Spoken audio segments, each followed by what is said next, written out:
A very good evening to you all, and welcome to the sixth episode of The Extra Mile, an initiative of the prefect's body of St. Joseph's College, Colombo 10. My name is Dulinda Perera, and I will be your host for today's program.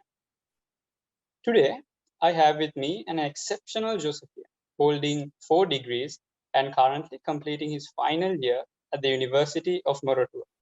And he is also the CEO of and founder of IKON, a multinational company, while just being only 24 years of age.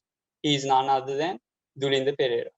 Good evening, Dulinda, and welcome to the show. I hope that you are doing well and keeping safe in this existing situation. Hi, Akindo. Yes, it was quite good. Work's keeping us busy, but yes, I'm quite excited to be here. Thank you so much for the invite and thank you for having me. That's very nice to hear. Shall we get right into it then?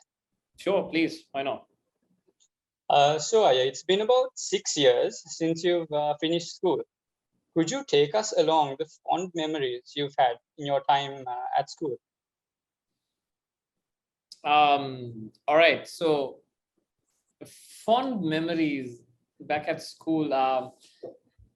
Now, I think quite a fair share of teachers who used to teach me when I was just a kid and when I was schooling at St. Joseph's might also be watching this.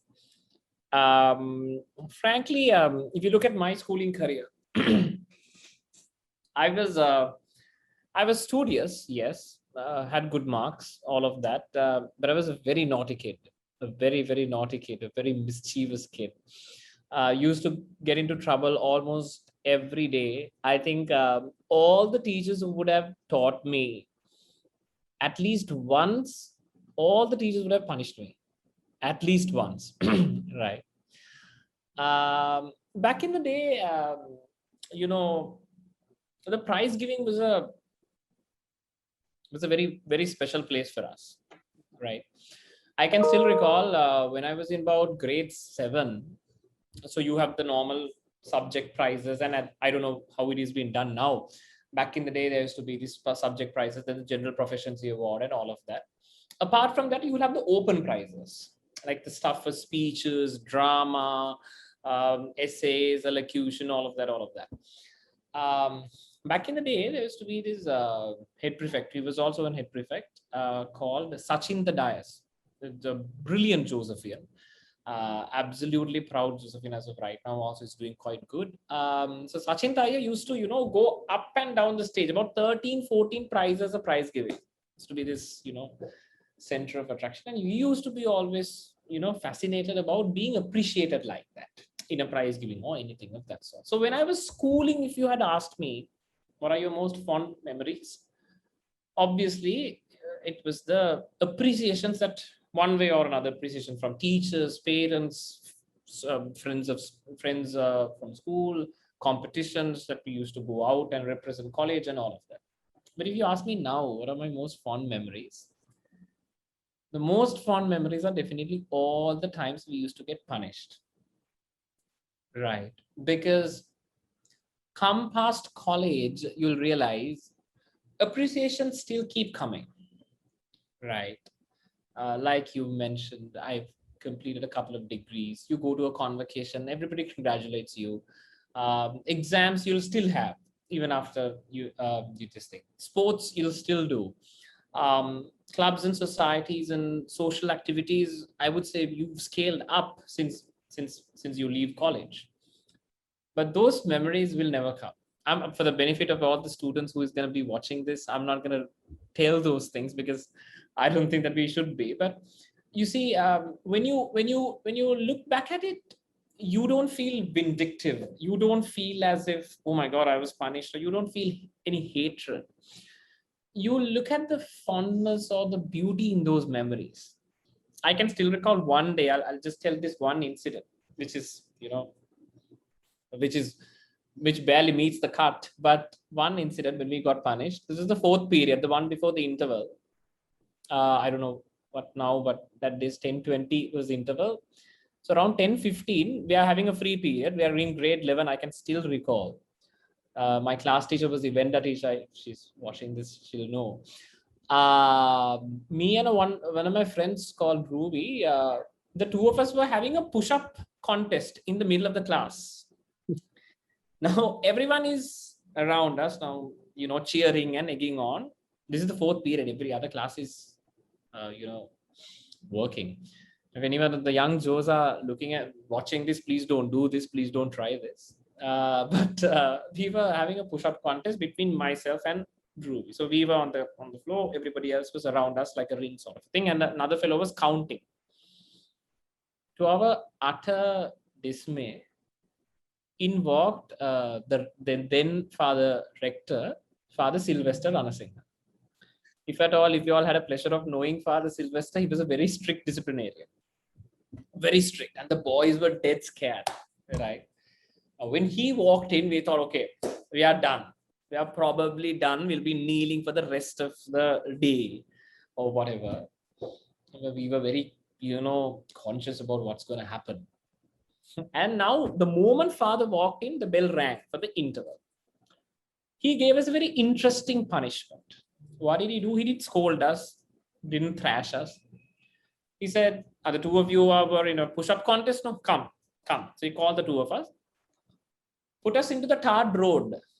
Now this is outside the grade 11 building, the tarred road in front of the quadrangle, and said, start the contest now. Got the fellow who was counting also, you also come, you are also counting, no, you also come. Got the fellow also there. Now the entire school is now coming out for the interval, and we were asked to do the push-ups again. And while doing the push-ups, the corner of our eye, we can see Father Rector also smiling. So I can go on and on, but I think those times, they will never come again. And those are the most fond memories that I would treasure forever. That's wonderful. It truly is. Moving on to the A-level part of your life. We all know that the advanced level exam is one of the most competitive exams out there in Sri Lanka and found in the world, and that's a proven fact. Yeah.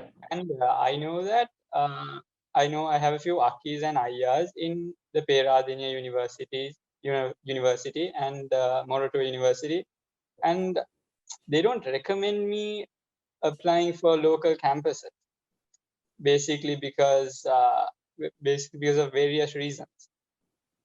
Does the amount of hard work put into the advanced level examination to obtain good results actually pay off when you get selected to a local campus? You see, the irony of it is life, I always say, is about the right balances, right? In any decision you would take, you'll have the pros, you'll have the cons.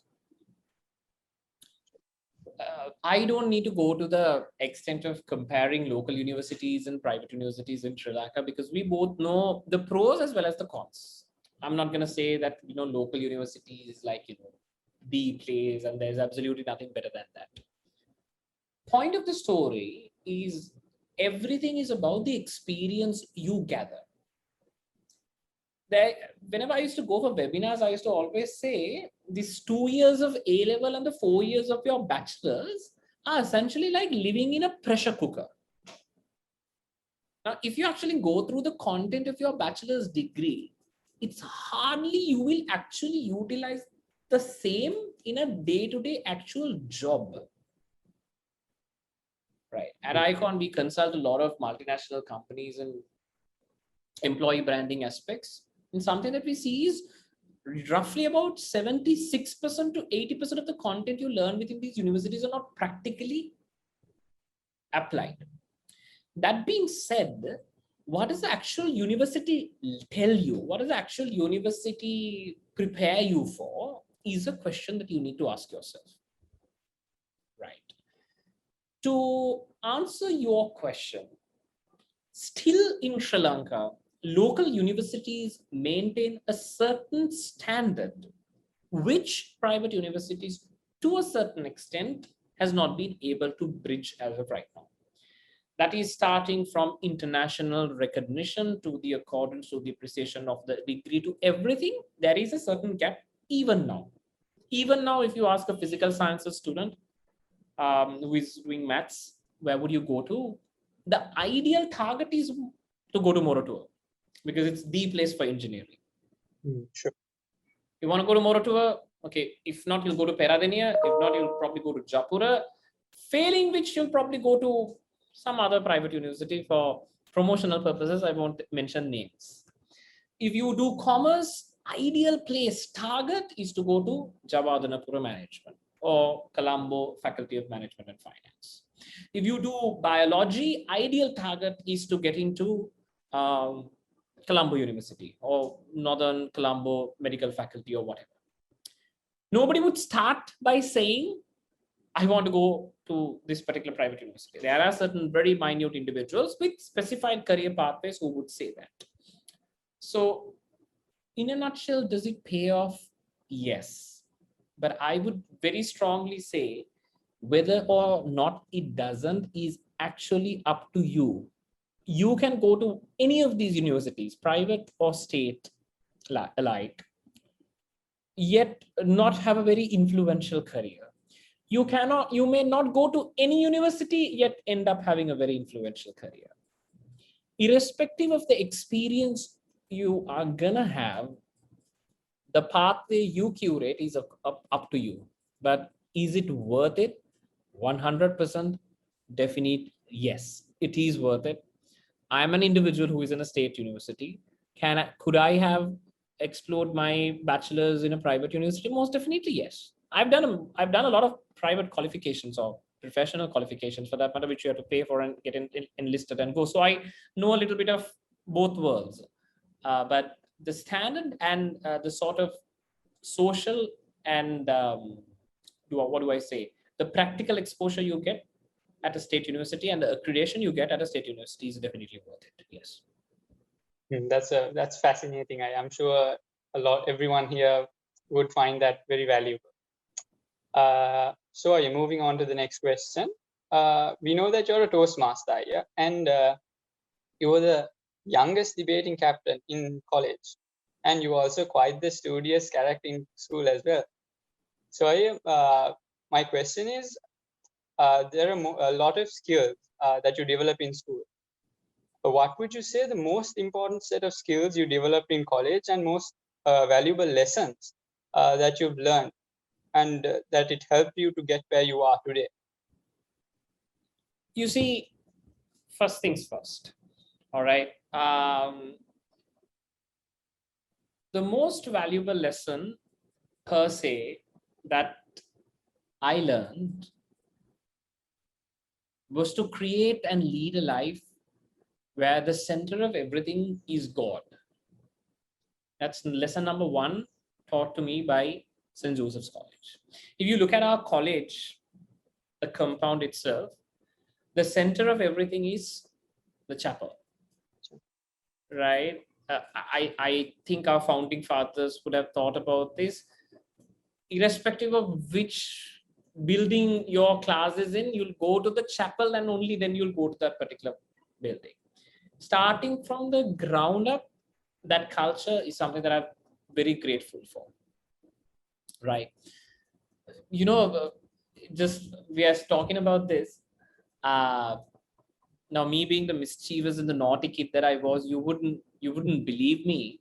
From grade 6, every day, morning 7 o'clock, I used to read at the chapel's mass. 7 o'clock, there's the mass. So I think you all have now altar servers union. Back in the day, we only started it. Back in the day with Father Nishanta, Father Indika was also there.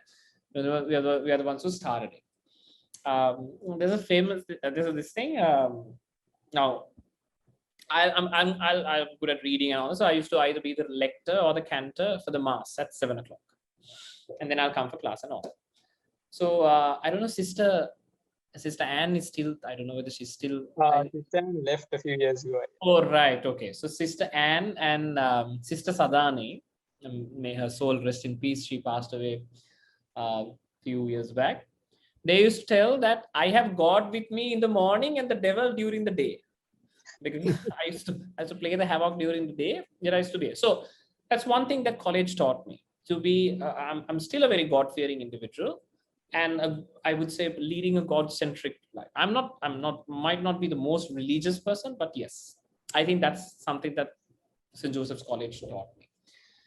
Number two, the sense of fraternity and the sense of family, right? St. Joseph's is home to a very diverse group of individuals in Sri Lanka.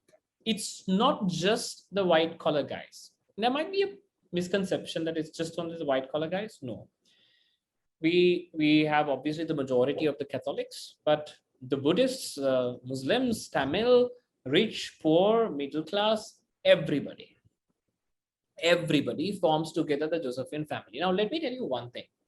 When you go out there, you'll understand how influential and helpful this family is, because they take care of each other like no other. Let me tell you that, like no other. I have first-hand experience. In about 2016, IKON was barely anything. Like, we had about 5-6 people together in the team, and we barely knew what we were talking about. We did not have the resources, the financials, the branding, the name, the clientele that we have right now. We were barely nothing, right? We were just a bunch of school leavers trying to figure out something. And I can recall, as our third client, we went and pitched to Soft Logic Live. We went and pitched, and just so happens the national director, sales director, was a Josephian from the batch of 2004 by the name of Mr. Shamal.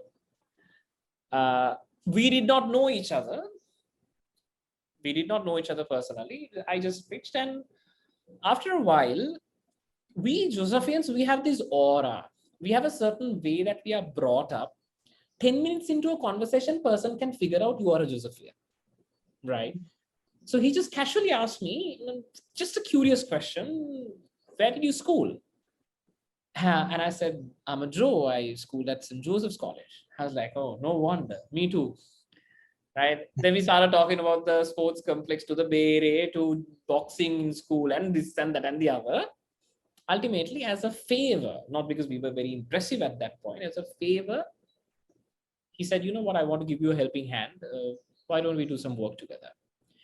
That feeling, that sense of family, that sense of taking care of each other, that sense of helping each other is beyond words. You can't measure it.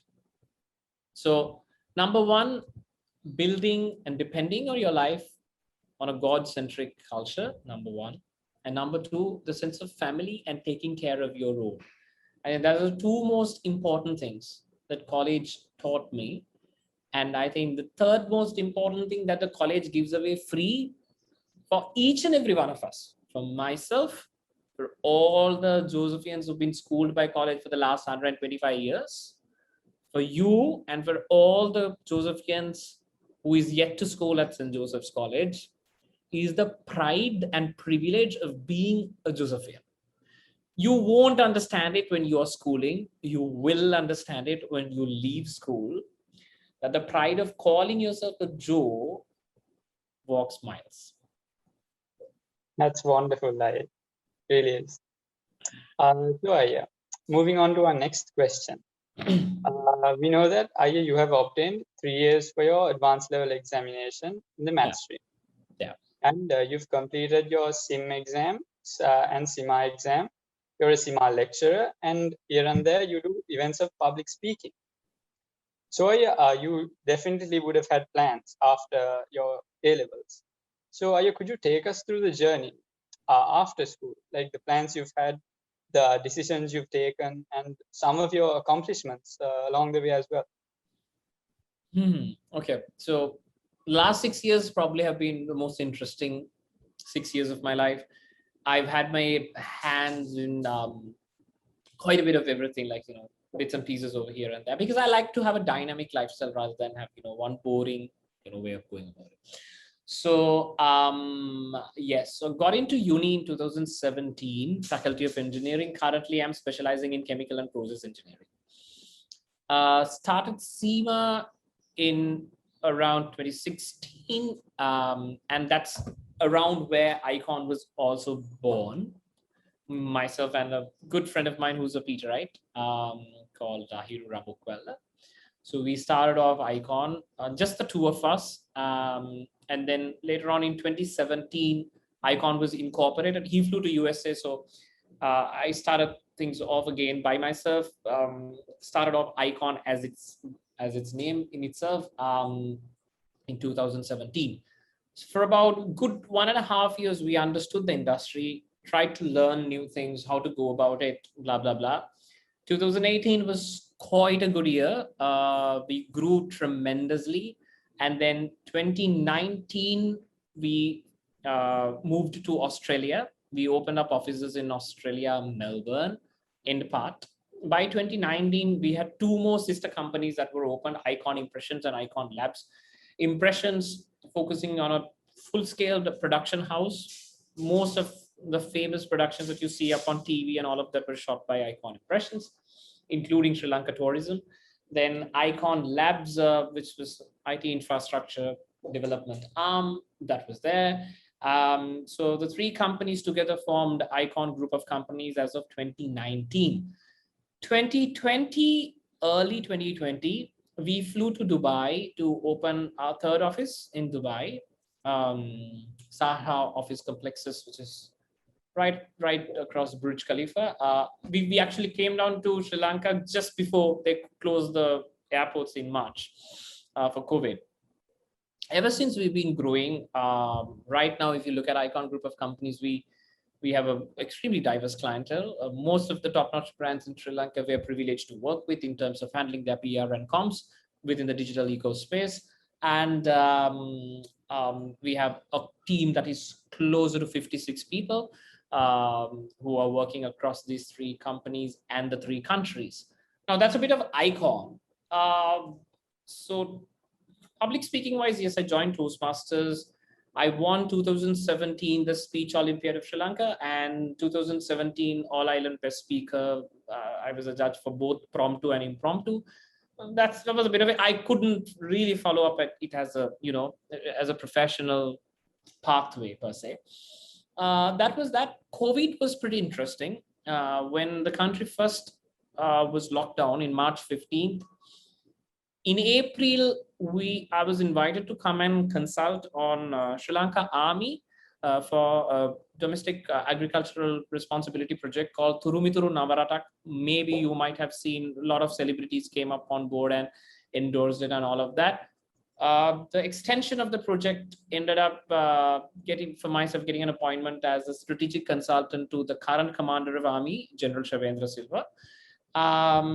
Later on, we moved down and did a bit of IKON as well as personally, I did a bit of investments in the robotics industry. And in late May 2020, I was appointed as a director for Ceylon Robotics Technological Corporation for His Excellency the Prime Minister's office. And later on in August, I came on board as a strategic consultant to Chairperson Sri Lanka Tourism, Kimali Fernandez. So that's pretty much what it has been. And there are some interesting stuff that we're doing. And yeah, that's pretty much it has been what life after school has been.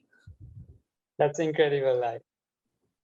Right. So moving on to our next question. When it comes to A-levels, basically that's all you can focus on when it comes to A-levels, because it's a difficult exam and you need to score a certain amount if you have a target. So during your advanced level years in school, did you ever think of starting a business, your company, IKON? And how did you get the idea of making a company called IKON? No, I mean, let me be honest with you. I didn't have the faintest clue that I'm going to become an entrepreneur when I was schooling, right?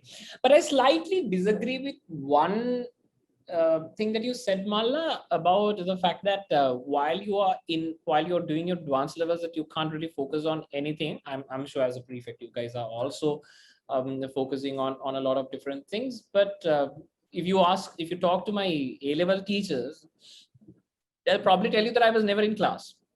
And I used to get, punished also for that. So I used to do a lot of things, like, like debating and comparing and all. I was almost in all unions, Like I was a physical science person, but I was in the commerce union also, because I used to go and compare I used to be a compeer, so I used to host events and all that. But that being said, no, not really, not during A levels. Let me be very honest with you. And frankly, if you look at the birth of IKON, it was actually a mere coincidence or a mistake. Not a mistake per se, but it was just a surprising act, right? When it actually happened when we were doing CIMA at Wisdom. And back in the day, digital marketing was not like an industry. Now it is, like, there's a lot of people doing that, but it was not a proper industry. So we were just, I'm sure you guys are as well, but as youth, we were just in Facebook for no reason at all, right? We just put a photograph, do all the edits possible, and put a photograph just to get, I don't know, so something. So we were in the student council, and the group general manager of Wisdom, he's the reason why actually, we were pushed to start a company per se, Mr. Chintaka Vijayaratna. He just very randomly asked me and my friend, why don't you guys do something on social media for Wisdom? Like, I don't know, put something or tell people to join and whatnot. So we did a small thingy, right? A small campaign. And then now obviously we're going to get paid, no, right? So to tell you frankly, we were offered $16,000. Now, 16,000 is not big money, I understand that, but for a person who is right out of college, that's a big amount of money, right? And imagine, like, you have a lot of things to do at that age, right, with that kind of money. So what we did was, me and my friend, we split it half and half. $8,000 for me, $8,000 for him, and we said okay. But then, why did we need a company? Because for audit purposes, you can't give cash to a person. You need to draw a check in favor of a company. So then he said, okay, go and register a company, open up an account and come. Then we will pay you this amount of money, you will do this. That's the start. Frankly speaking, that's the start, right? So from 16,000, now we handle clients with monthly commitments going up to 3 million, 4 million bucks a month right now. So the growth has been phenomenal, but essentially that was the starting point. We just started small. That's it. That's incredible. I'm sure everyone here basically would love that story of yours, and it will motivate a lot. So moving on to our next question. You have fully fledged companies running across the world in countries such as Australia and Dubai. What would you say, Aya, is the secret of your success when it comes to growing your own company as an entrepreneur? Yeah, so success is very subjective, right? If you ask me, are you successful? I would say not even remotely. I'm pretty much getting there, right? What can happen in 2 years' time? I don't know. This all might just crumble down in 2 years' time. I don't know. I'll probably come to you for a job, right? Point of the story is the success of any entrepreneur, not just myself. Any entrepreneur is the ability to shut yourself out from the external world and focus on something that you and only yourself is seeing. Because, see, today we talk about IKON. We talk about the success, the perceived success that it has had during her journey. But if you come to 2016 and try to talk about IKON, it would have been a joke. Right. It would have been a joke. Why am I telling this? My own father did not believe in that. So how can I expect you to believe in that? Right. So my father is an engineer by profession. And thus why you can imagine I am at Moratuwa. Because it's like, we're living in the Sri Lankan society, if you have seen the Three Idiots movie, if it is a boy, it's an engineer. If it's a girl, it's a doctor. Right. that was typically me as well. All right. My brother is an engineer. He's an actual engineer, like a real one, computer science engineer, who is having a top shot job at Cisco Labs. My father is a civil engineer, and here am I. engineer turned marketer and brand strategist and whatnot, right? So if you ask me, at that point when we started off, even himself included, a lot of people asked me, is this sustainable? Can you actually build a real business which sustains on its own revenues and takes care of its own expenses, that can be, scaled up and, grow to something big? Nobody's asking me that question right now. But at the start, a lot of people asked. Why? Envision yourself, Akindu, going through a train, going through a tunnel. Sorry. What do you see? When you move your head around, what do you see? All darkness. You go into a tunnel, you can just see the darkness. Majority of the people in the train can only see the darkness. Imagine you're in one of the compartments, you can only see the darkness. But the person who is driving the train, what does he see? The light at the end. The light at the end, exactly. The driver sees the light at the end. Now you need to understand in life, if you're an entrepreneur, you're the driver. You're not a person who's riding in the compartment. You're the one who determines the speed, the brakes, the halts, the pauses, the acceleration to the deceleration. You are the one who is deciding it. So you're the driver. All what you see is the light at the end of the tunnel. You don't pay attention to the darkness. Your only objective is to get the train safely across the tunnel and emerge victorious. So do that. Block yourself to all the criticism, all the negativity, all the questions. Sometimes this can come from the people who's closest to you, because they're not meaning harm. They're just looking out for you. They're just asking, do you think this is going to work out? But if you in your heart really believes that this is going to work out, go for it and say, no, this is going to work out. I'm 100% sure. At least let me give it a try, right? So give it a go and see where it is going to take you. I'm not saying that you'll always make it. You might not, but then you'll start a business, you'll fail.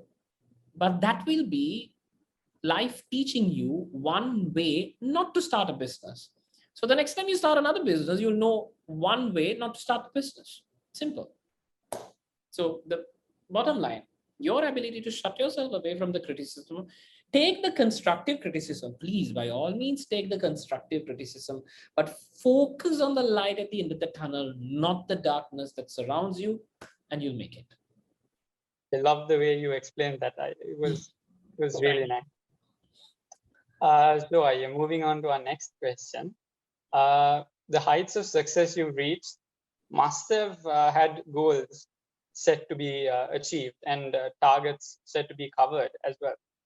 So could you explain to us the importance of having targets, communication, most importantly, teamwork, and man management when it comes to being the head of an organization such as IKON? See, one of the, in management, if you're running in a management role, one of the most interesting, exclusive things that you need to understand is you need to be the dreamer. You need to dream a dream, and you need to be able to communicate that to everyone who's looking up to you. A lot of people will look up to you. A lot of people will look up to you for inspiration. They will expect you to give back that to them. So if you are a naysayer, if you are going to be like, oh, I don't know whether this is going to work, they'll be like, okay, this is definitely not going to work. If you say, no, this is definitely going to work out, they'll say, you know what, let's give it a try. Right? I'll give you a quick one. When we were about 1.5 years and we were, having a good growth at that point, we were acquiring clients and, growing, the team was expanding and all that. At a leadership meeting, I told my management team, it's crazy, it sounds like that, but what would it be? Would it be cool for us to have 3 companies across 3 countries when we are 3 years old? Like when we are celebrating our 30th anniversary, I said, what if we have 3 companies across 3 countries when we are 3 years old? And we did it. 2020, 28th of May, that's our anniversary. By 2020, 28th of May, we had opened the 3rd shop in Dubai, right? So we had offices in Dubai, Australia, and Sri Lanka. And I was like, can be done, right? So the world, the pace at which the world is changing, the pace at which technology is driving us, anything is possible right now. I mean, just the other day, Richard Branson, the chairman of Virgin Group, just took a trip to space and came. Like, what are we talking about? Right? It's as if like we're going to know earlier. He just went to space and came. And that's a childhood dream he had. Right? So anything is possible if you set your mind across that. Anything. Right? Second thing, link your targets to rewards you like. We as humans, Mala, would never change this. Fundamentals remain same. As humans, we like to be appreciated. As humans, we like rewards. That is applicable for a 1-year-old baby, where if you do this, if you crawl from here to here, you'll get a snack. For a 6-year-old baby, if you finish all your homework, you'll get to play video games. The concept will not change. Even if you're 50 years of age, the concept will be the same. The reward will probably change, right? So set targets and set rewards to it. I am always a big fan and a big believer of treating yourself. Now, for an example, we all have different addictions and different sort of things that motivates us. To some people like cars, some people like phones, some people like laptops, some people like this. So I have a thing of that. So I'm a watch collector. I love brands. I obviously live with brands because of the work that I do, but I'm a big time watch collector. So something that now, for example, this is another target as such. So I always wanted to own a Tag Heuer by the age of 23. So now, how is that a target? For you to afford Tag, you need to have an X amount of monthly income, because you are not obviously going to save all of this and put your life savings to buy a watch. No, you'll probably put about 5%, 3% of it. So then you need to multiply, do your math and understand, okay, for me to own that, how much of money should I be making at that point? So you're driven to make that money. Why? You know the reward that is waiting for you. So tie this up with anything. If you like traveling, tie it up with traveling. Right? Suppose you say, okay, I'm going to do this by 2020, and by 2023, let's say you're going to leave school and you're going to do this, and you're going to come to 2023. I want an income, X amount of income. Why? I want to travel to Singapore, to the Caribbeans, to wherever you want to go. So tie it up with a reward. You're incentivized to work. There's an incentive that is waiting for you. So that concept has always worked for me. That's incredible. I'm sure everyone here would find that to be really valuable. I mean, see, this doesn't need to come down to money again. Okay, don't get yourself confused, right? I mean, you're studying, for an example. Tell yourself, okay, if I finish the first 3 chapters by 9 o'clock, fine. That means I've done my work for the day. I get to play 2 hours of games. You don't have to put yourself through hell when you're studying. Life is so beautiful at this age, so enjoy it. Right. Yeah, I mean, I've seen people saying, I'm studying right now, exams are in 1 month's time, I have to study, so I can't do anything. No, right? Have a target without wasting time on your phone for no reason. Have a target saying, okay, I'm going to finish chapter 4 by 9 o'clock. And if I finish chapter 4 by 9 o'clock, I'm going to sleep by 11 o'clock. So 2 hours, I have to play my guitar, to play some video games, whatever that makes you happy. But then if I don't finish chapter 4 by 9 o'clock and it gets dragged till 9:30, I have only 1.5 hours, because whatever said and done. So you need to discipline yourself. You can't be like, okay, I drag it till 9:30, so I'll drag the sleeping time till 11:30. Because next morning when you wake up, you're sleepy, you can't do any work. So you strictly disciplined yourself. 11 o'clock, I'm sleeping. 9:30, fine. That's your fault. Your fault, you did not finish the work by 9 o'clock. Then you get to only play games for 1.5 hours. So discipline yourself and attach a reward to everything that you do. and then go for it. That's wonderful. That's really wonderful. Thank you. Sure, when it comes to balancing your academics and especially your personal life, what would you say is the secret behind your time management amidst running all your companies across the world, and at the same time to maintain a good social life as well? Yeah. So if you ever follow me up on Instagram, I have this habit of documenting my day. So, probably put something saying, all of that.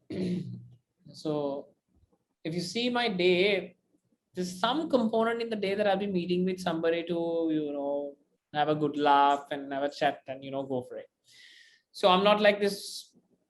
To a certain extent, I am a workaholic as well. Can't say that I'm not, but I do have a good social life as well, right? Now, to move past all of that, come down to a certain situation where how do we manage the time? It's a very simple thing. I'll tell you this in an example. Suppose you have 4 tasks to do. Now, when you wake up at 8 o'clock in the morning, you have 4 tasks to do. Task A, task B, task C, that. To relate it to your current language context, you'll say you have 1 Sinhala essay to write. Then you have 1 comprehension to be done for literature, 1 manuscript that you need to fine tune for Western music, and suppose 1 history chapter to finish off. Now, these things have been assigned by you all. It needs to be done within the day, and you need to send back the answers to the teachers. And you absolutely know that you are going to get an earful from Nimala teacher if you don't finish the history lesson, right? By the way, I absolutely adore Nimala teacher. He has never taught me though, but I have a beautiful relationship with him. Absolutely wonderful gem of a teacher. Now, those are the 4 tasks done. What do? We start with task A. Done. At 8 o'clock, we start task A. Now we are going through about all of this, blah, blah, blah, blah, blah, blah, blah, blah. And then in our mind, the subconscious talks to us saying, you have task B, C, D. You had started it. Task B, C, D. Now, what do? Without completing task A, you take a look at task B also. Let's see what we have to do with history. Now, you haven't completed task A. You haven't completed your essay. Now, you're looking at the history homework also. While doing the history homework, you get the peer pressure of not having completed your Western music homework. You look at that also. At the end of the day, at 6 o'clock in the evening, how many tasks have you completed? None. You have done bits and pieces of all 4. You haven't completed any of the 4. But try what I'm telling you. Start from task A. Don't even look at B, C, and D until you finish it. Go at a stretch and finish it off. Then come to B, then come to C, come to D. You can do the entire 4 of it from half a day. And you can chill for the rest of the day. All right. So this is the problem. This is not a problem with you guys. It's a problem with almost everyone that I know. I think most are Sri Lankans for that matter. But, others are usually, we have a problem in our attention span is like this. Our attention goes for a 6. Right? Specifically with this whole work from home thing. And now we are working from home. Our attention span is very limited. So focus on yourself. Task 1, done. Task 2, done. Task 3, done. Task 4, done. You're good. Because at the end of the day, I have the same 24 hours that you do. So there should be some difference in the way that we do things, that I will manage 11 tasks and you will only manage 2 tasks. Second thing, since we are in this day and age of smartphones, if iPhones, obviously it gets inbuilt. For other phones, put a usage meter. Right? Put a usage meter. At the end of the day, go and see where you have spent most amount of your time. You'll see 2 hours on Instagram, 1.5 hours on TikTok, and 1 hour on Facebook, and another 2.5 hours on chat, WhatsApp, and all that. Now you have to ask yourself, what is the return I'm getting? Now, I am, of course, getting paid to be on these platforms. Are you getting paid to be on these platforms? So why are you there? What are you doing? Now, I'm saying I'm all for social media, interact and, be with your friends and all that, but there's a limit. So you go through this and see, what am I getting out of this? Am I getting some sort of inspiration? There's a beautiful content out there which will inspire you to do and achieve your dreams and goals and all of that. Am I doing that? Do I need to spend 1.5 hours a day to do that? What can I do to grow myself? Right? So do that and see how you can manage your time productively. And end of the day, before you go to sleep, one thing, try this, please. Please look at what you've done and ask yourself, what sort of a contribution has these activities, what sort of a contribution has that given to me? Has they grown me to be a better person than I was yesterday? Good activity, repeat it. If it has not, cut it off. So youngsters out there these days, they think only by work, hard work and determination that they can be successful entrepreneurs. But Aya, we know that you have completed 4 degrees in your career for now. And basically what I'm trying to say is youngsters out there, they neglect on their studies saying, I'll be a businessman, I don't need to study, stuff like that. So my question is, does an entrepreneur need a good academic background? 100% yes. Small clarification, not for degrees per se, for qualifications, but nevertheless, 100%, 200% for that matter. I'll tell you why. First reason is entrepreneur means, it doesn't mean that you just sit and money comes to you sort of a thing. No, it means you work, you create strategies, you create value by the definition of a product or a service, and you put that into the market, and that product or service is valued by external stakeholders such as your customers, and they pay you a financial value to the same, which gives you a return in return. Now, I'll tell you why you need an academic background. If you go to a corporate, you would sit in a place, do a predetermined job. You know what you have to do. You have to file this, put this into the system, shoot this email, talk to the client, done. Right? So strategies are set by people above you. Systems are in place. You know what to do. Entrepreneur, you need to define the system. You're the one who sets the strategy. You're the one who tells what needs to be done. So I would say you would need more academic background to become an entrepreneur rather than what you would have needed if you are going to go and work for somebody. There's so much of thinking, so much of things that you will need to do. Suppose somebody says, you know what, I don't need any of that. My daddy has a business and I'm going to be running that sometime soon. Well, guess what? You need some education to do that. Otherwise, you're going to just ruin everything what your dad has built. There is a saying that wealth only exists for 3 generations. Why? The more wealthy you become, certain people think education is not needed. Education does not, by the way, mean a title or a degree that you can pay some money and get from anywhere else in this day and age. Education means, like I said, experience, right? Now, some might say, you know what, you're an engineer, you're a doctor, you now know more than our teachers, for an example. I don't think any of our teachers would have a doctoral degree or an engineering degree. But one thing that you're forgetting is they have tons and tons and tons of experiences over all these professional qualifications that we might have. Right? On the contrary, I always say teachers would make excellent businessmen. You know why? The first trait that you need to have as a businessman is your ability to read people. Our teachers can read people like this. They'll know when the student, in Sinhalese we say, So our teachers would literally know, this one is coming for this. The tons of years of experience that they have. That's why you get 10 degrees for that matter. But still, when we come to college, even today, when we come to college, when we see our teachers, you'll worship. You'll get down on your knees and you'll worship. Why? You worship for that value they have, the experience they have, and the value that they have given to us in return, for that matter.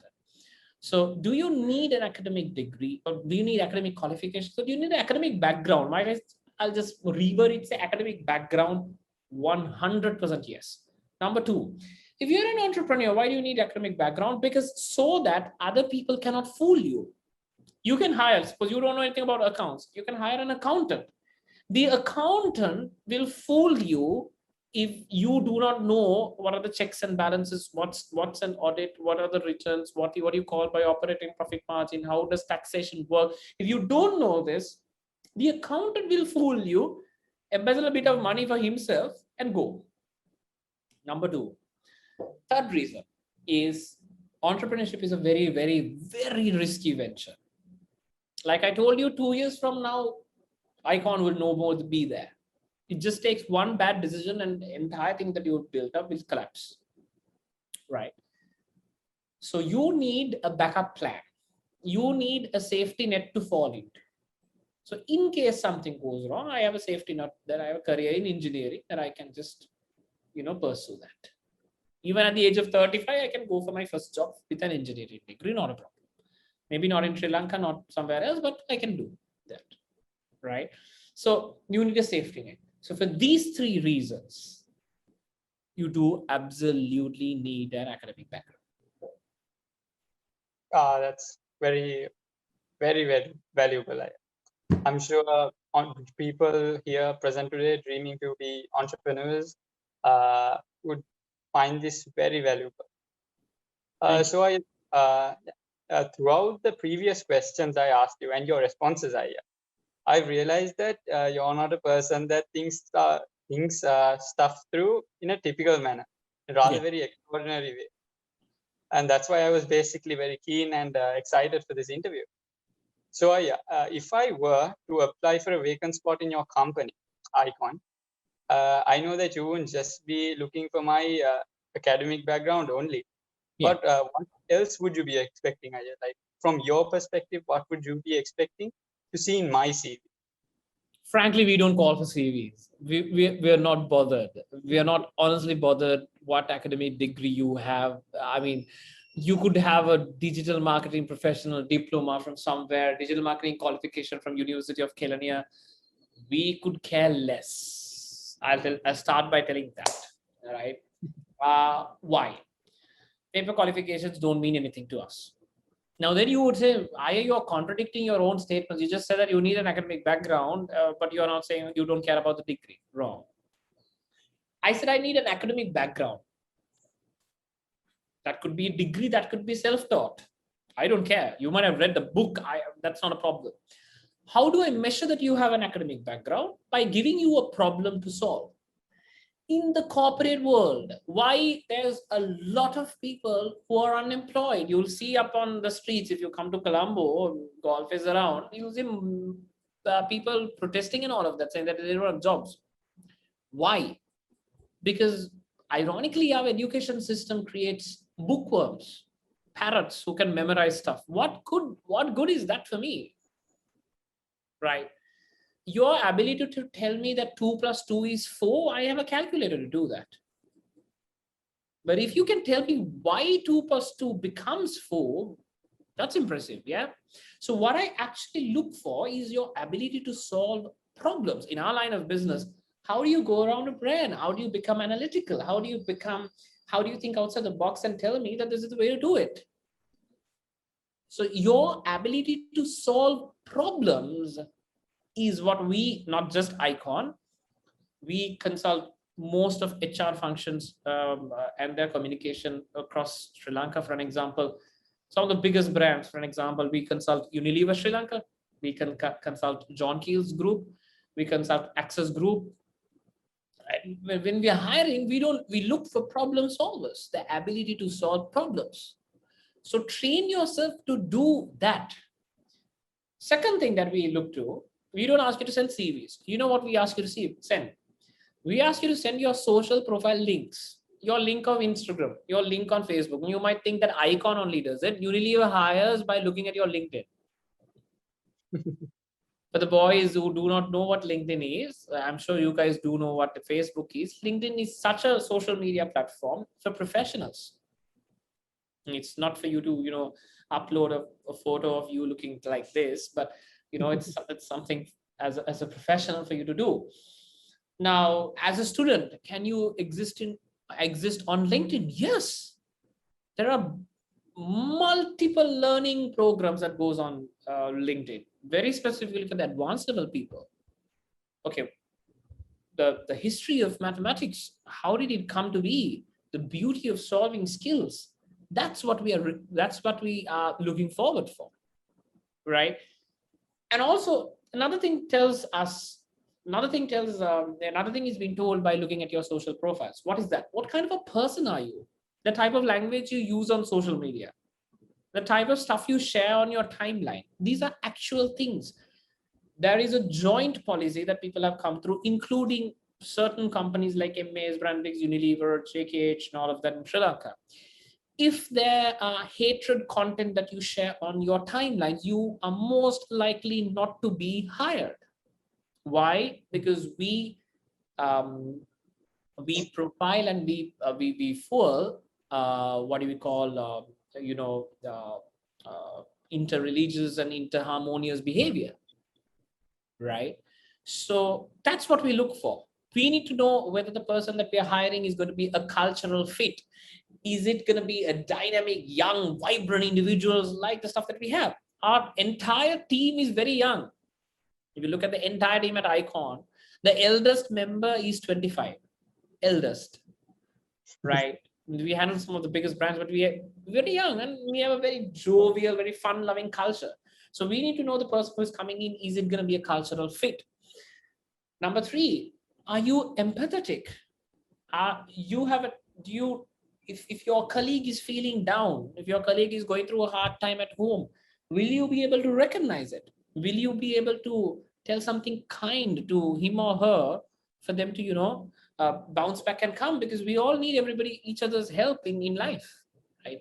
These are the skills rather that we are looking for. But the question number 1, most definitely, you will not be hired based on your degree very soon. Companies like PwC is going for concepts such as blind hiring, meaning we don't care whether in which section you have majored in, whether you have majored in engineering or arts or commerce or business management or international business relations, we don't care. Well, you should have gone to college, you have a degree, fine. We don't even need to know which degree you have. It's called blind hiring. Why? We need to know whether you can solve a problem, that's it. You can be a doctor, yet if you can solve this problem for us, what's the problem? So yes. That's fascinating. I am sure everyone, most of them here, would not have known that fact. And most certainly I didn't. Yeah, I mean, it's only fair by you guys that you don't know this. I shared a panel called Trailblazer in 2020 pre-COVID. We went to University of Perera and I was in the panel when this conversation came through. The fellow members of the panel was myself, Elena Omar, who is the CEO of JWT, and Dr. Nirmal, who's also a Peterite, who's a educated professional. When all three of us, when we spoke about this concept of blind hiring, most of the professors at University of Perera did not know that such a thing exists. So it's only fair that you wouldn't know, but that's the future. That's where we are heading to. True. So moving on to our next question. By now, I'm sure all our viewers know that IS sees things in a very extraordinary way. So how would you, in your perspective, compare the school life with the actual world awaiting every youngster out there today? Well, it's very different, right? It's very different. You see, school, it's a very nurturing, it's a very homely, it's a very beautiful environment. True. Now you look at our teachers, right? Even if they scold us, next minute they'll come and say something. I can very well recall, for an example, even a teacher, my class teacher, right? I just smacked me initially, and then a couple of one or two periods later, she'll come and tell something because they love us. They're like our parents. Uh, and I can recall Ruberu sir, one individual who has immense knowledge about religion. I'm telling you, most 90% of what I know about Catholicism, I've learned from him. Same story. He was my sectional head, very nurturing.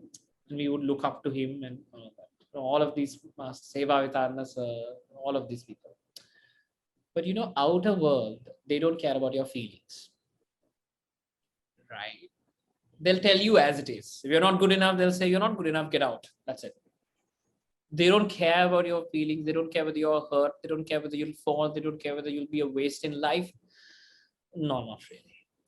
So the world that awaits you is different. It's very envious, sometimes dangerous, sometimes very risky. You can't predict what's coming for you. You will never predict what's coming for you. So the nurturing, lovely, kind environment you have in college, you won't have that when you get out. So while it lasts, enjoy it. Get the best out of everything and enjoy it. The peacefulness, the calm, the serenity you have at college, you don't get it when you go out. So I would say very different from everything. Life becomes such a hectic now. If you look at my lifestyle, I mean, I enjoy it, not that I don't, but I mean, it'll start about 7 o'clock in the morning, end up at about 2 o'clock in the morning, following day. Right? It's very hectic. And I was just thinking, back in the day, I used to come to college about 6:50 in the morning and go to Joe's Hut and enjoy a good this thing, or go to the canteen. They used to have this loaf of bread and paripu or beef curry. It's heaven, I was just talking to one of my friends. I called him a friend of mine who's also my banker at HSBC, and I was just calling him. I was telling him, "Masa, like gone are those days, right? Like that was solid." And then 8 periods, you'll do something. After school, you'll have this day, that day, this union, that union, this competition, that competition, in-track club, that club, other club. You'll have some sort of this. You'll go to some other school also, if at all. You'll represent college. You know how it goes, no? So, something like that. And you'll have a good time and come back home, have a nap probably in the afternoon. Now, that's gone. That is gone, right? That is gone. And, at college now, let's say you have low marks, right? And then you feel like you failed. Go to the teacher and you get passed. In university, you don't see that. If you fail by half a mark, you failed. Done. You'll repeat it the next semester. That's it.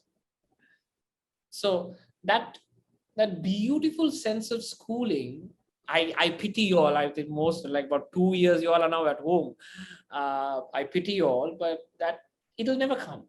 It'll never come again. And it's very different, but it's definitely, I hands down vouch for you, it will remain one of the favorite times of your life ever.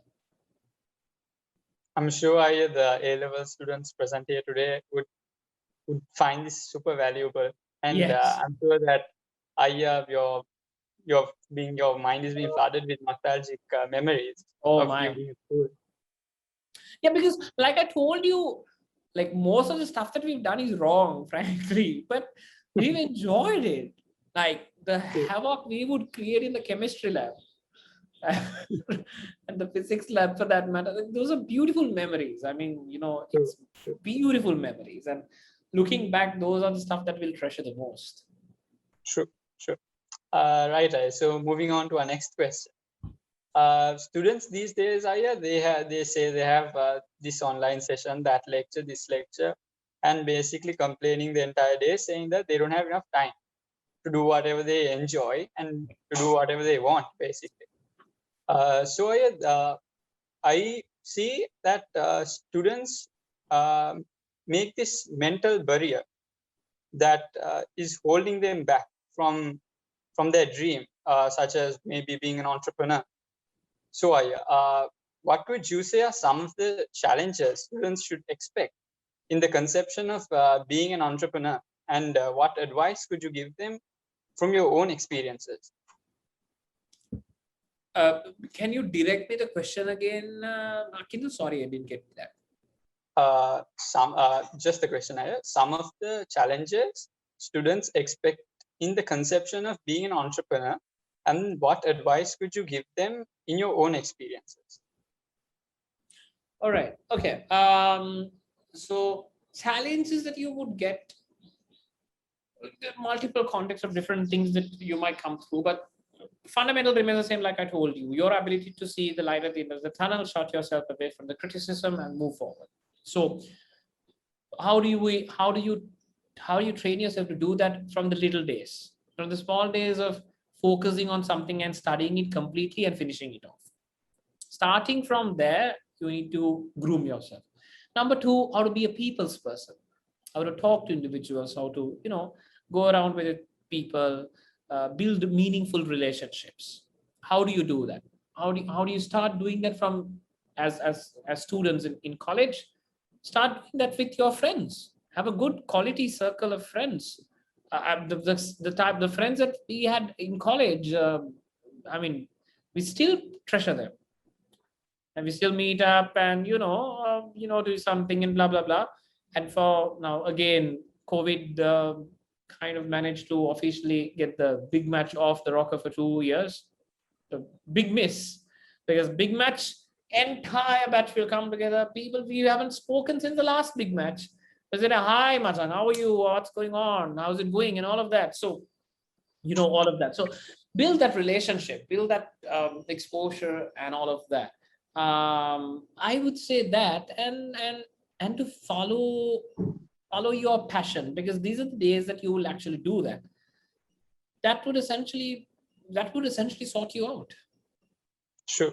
We can talk about technicalities such as challenges that you would come in terms of fundraising, challenges that you would come in terms of defining your organizational hierarchy, challenges that might come in terms of trade relationships or stakeholder management relations. But I don't think that many people of the audience today might be able to really relate to it. But happy to be of assistance if at all. If you all 1 or 2 years later, if you all start your own thing, give a call and let's have a chat. It's incredible. It truly is. Moving on. There are a lot of students these days have conflicts. Basically, the A-level student conflicts in finding their passion and choosing a career after school. We all know that you were a badminton player and you took part in the debating club, and you're basically the debating captain.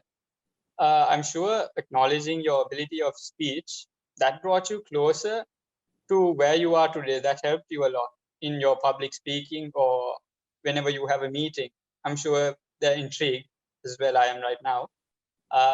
So Maya, my question is, how would you advise students on following their passion when it comes to choosing a career after school? Okay. So I was a very poor badminton player for that matter, by the way, right?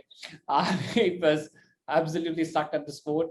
The only reason why we actually went to badminton in the first place was my good friend Sami the Kaluarach was the badminton captain. Super player, super solid fellow. I mean, barely see the shuttlecock going through.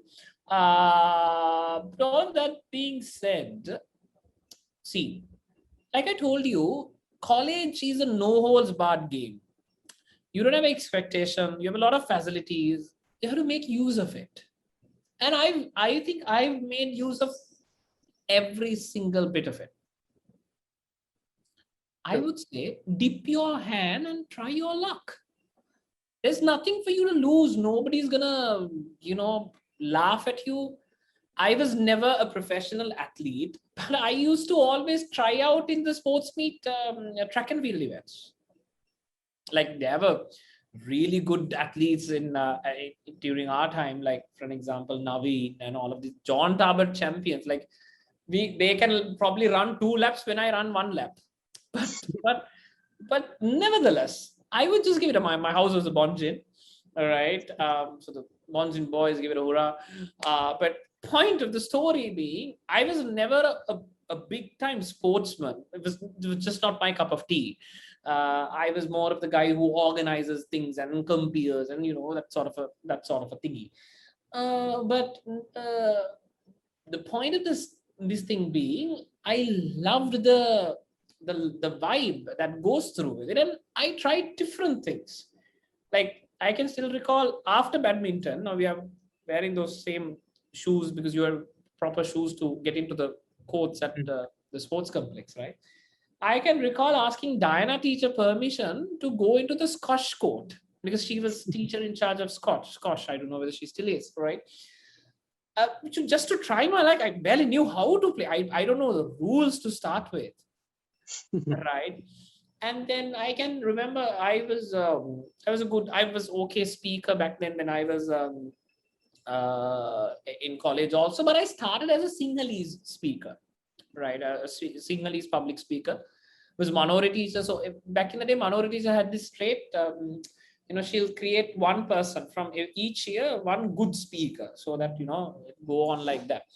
So she's the one who initially got me to do a speech in this Sinhala Day. I was grade 7.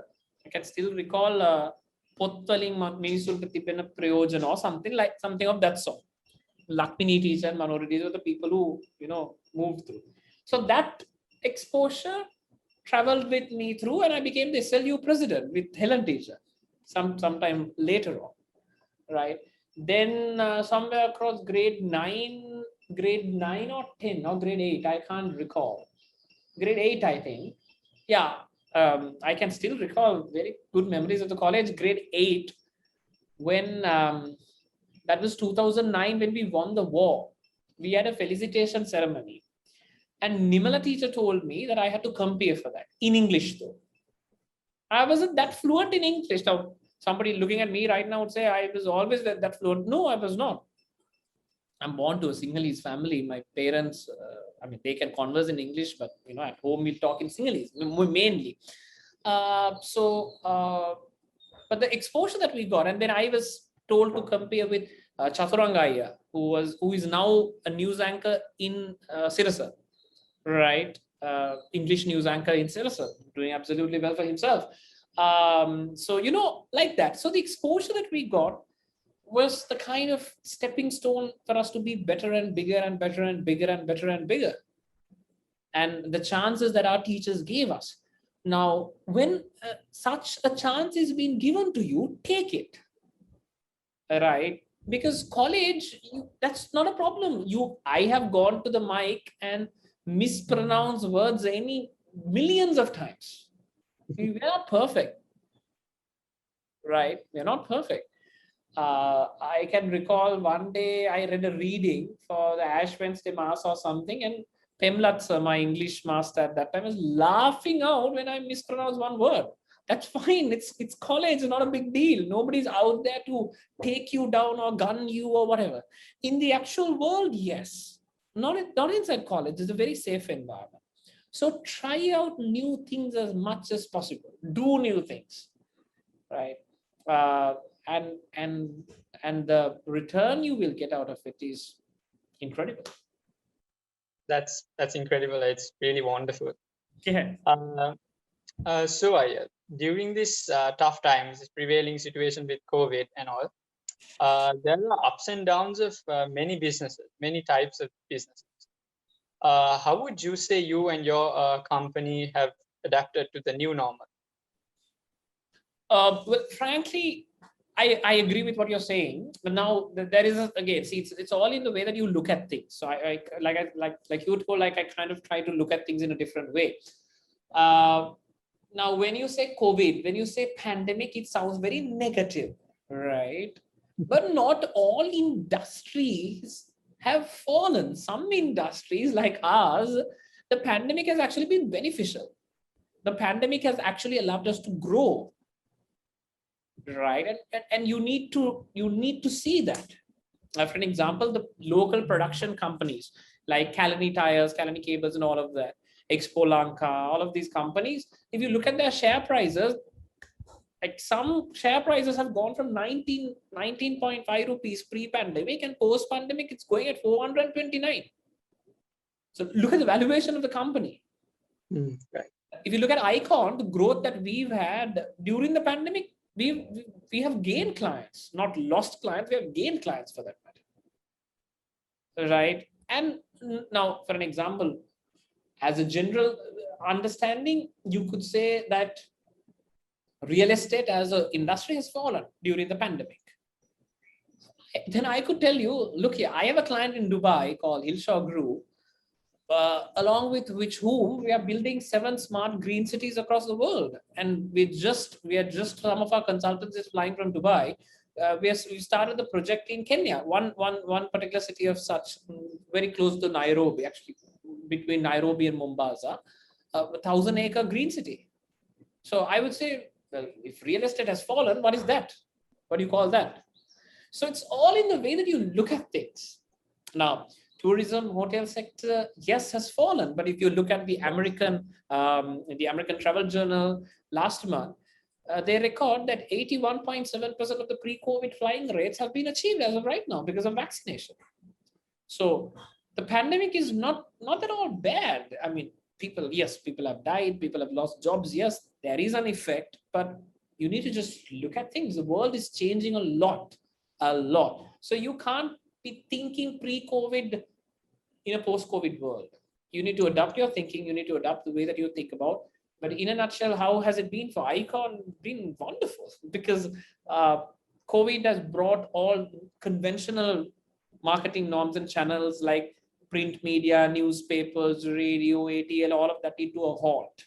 Because if people are not out there, people are not commuting to work, you don't listen to radio, you don't read newspapers, the circulation numbers have dropped. So alternatively, where do brands turn? They turn from this to digital media, right? Whereas why you could see that most of the TV stations starting YouTube channels. So that's where we are. So that, I mean, the brands have started investing more into digital, and it's all good for us. I'm sure everyone here present today find that really motivating during these times. Right. So moving on to our final question. Do you have a message to our Josephian family to overcome the challenges of these tough times? Sure. See, something that I've learned and I've seen is we Josephians, we are a very unique group of people. Sure. Sorry. Why there is so much of regard and so much of appreciation, so much of value for being a Josephian, so much of prestige in being a Josephian, is because we Josephians are very unique. We are very resilient, right? We find new ways of doing things, and we have that distinctive glamour, that aura that separates us from the normal individuals. From a normal Catholic, even for that matter, a normal Sri Lankan, there's this glamour that adds you a bit of a touch. The moment you see that person, you kind of feel like, oh, okay, he has something unique, right? I think that has always been and will always be our greatest strength. The fact that we depend on God, we start with God, we end with God. We come from a very nurturing family, a very nurturing extended family, might I add. A family that is built on love, values, respect, and professional behavior. So, pandemic or otherwise, I know we have been forced to come to innovative norms, innovative ways of conducting school, conducting events. Back in the day, this would have been a 2-period long lecture in the Bonjin Hall. Now we're doing this via Zoom, right? So just so fascinating. It's fascinating to see how beautiful initiatives can change. And you guys, as the prefects guild, the prefects body, is taking that initiative and leading the student body through that change, through that transformation. So times can be tough. Online learning can be a bit hard, but adapt to it.